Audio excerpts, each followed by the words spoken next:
This is a live update on the latest developments across the occupied West Bank and Gaza, where Israeli military raids, ongoing recovery efforts, and severe winter conditions continue to impact Palestinian civilians amid the aftermath of the war. Israeli forces have shot and wounded a young Palestinian man in the town of Aram, located in the occupied West Bank. According to local sources, the man was injured in the knee. This incident occurred just hours after another Palestinian was shot in the leg in the same area and taken to hospital.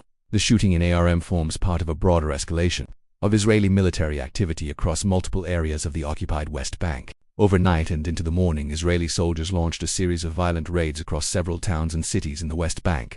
According to reports from local sources and the Wafa news agency, Israeli forces stormed the city of Tubas and the nearby town of Tammun. Additional raids were reported in the town of Tuqu, southeast of Bethlehem, where soldiers entered the home of a child who had previously been killed by Israeli authorities.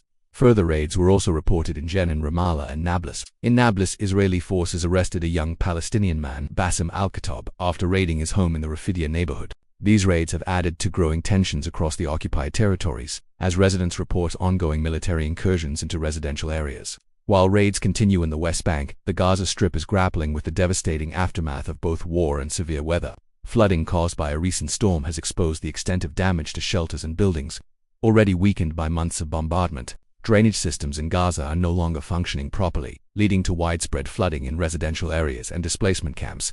In Gaza City, Palestinian civil defense teams have recovered at least 45 bodies from a single building.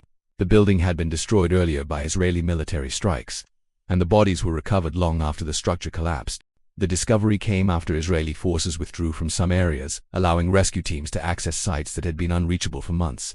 Mahmoud Bassel, spokesperson for the Gaza Civil Defense, said that the lack of heavy equipment has significantly slowed recovery efforts. He explained that without larger excavators, interventions take much longer and that at the current pace, recovery efforts could take approximately 3 years. Civil defense teams continue to work with limited resources, facing immense challenges in retrieving bodies from under the rubble. Family members of those buried beneath destroyed homes are still waiting to recover the remains of their loved ones. Abu Muhammad Salem, a relative of one of the families whose home was destroyed by Israeli bombs, said his only wish is to recover the last body so the family can be buried properly. He said that once the bodies are taken to the cemetery in Deir al-Balah, the family will finally know where their loved ones are laid to rest.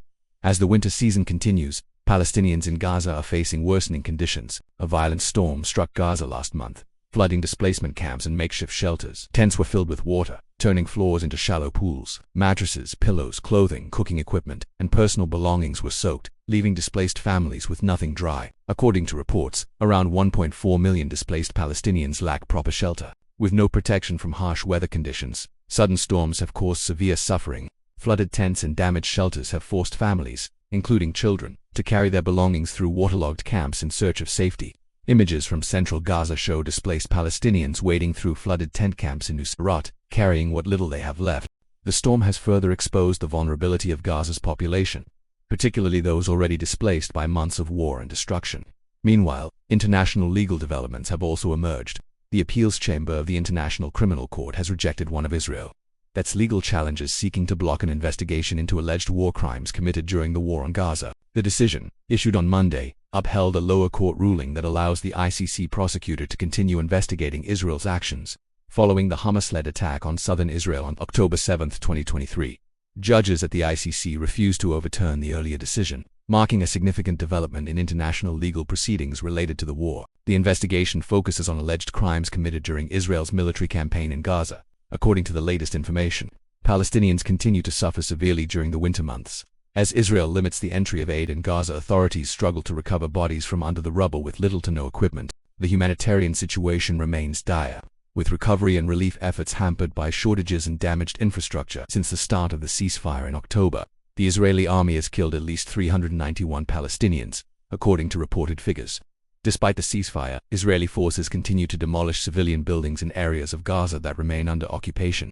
These demolitions have been reported in neighborhoods such as Shujaia and Tafa and have been described as potential war crimes. Hamas has stated that the killing of its senior commander Reid Saad in a targeted Israeli bombing represents another violation of the ceasefire agreement. The group said the incident further jeopardizes efforts to maintain the ceasefire. In the occupied West Bank, Palestinian authorities in Tuqu have said that the Israeli military plans to demolish 25 residential buildings in the Nur Shams refugee camp this week. The planned demolitions have raised fears of further displacement among residents already facing ongoing military pressure. As these developments unfold, Palestinians across Gaza and the West Bank continue to endure violence, destruction, displacement, and harsh winter conditions. Recovery efforts remain slow, raids continue, and families wait for answers, accountability, and relief. This remains a rapidly developing situation. Further updates are expected as rescue operations continue in Gaza, Israeli military activity persists in the West Bank, and international legal processes move forward.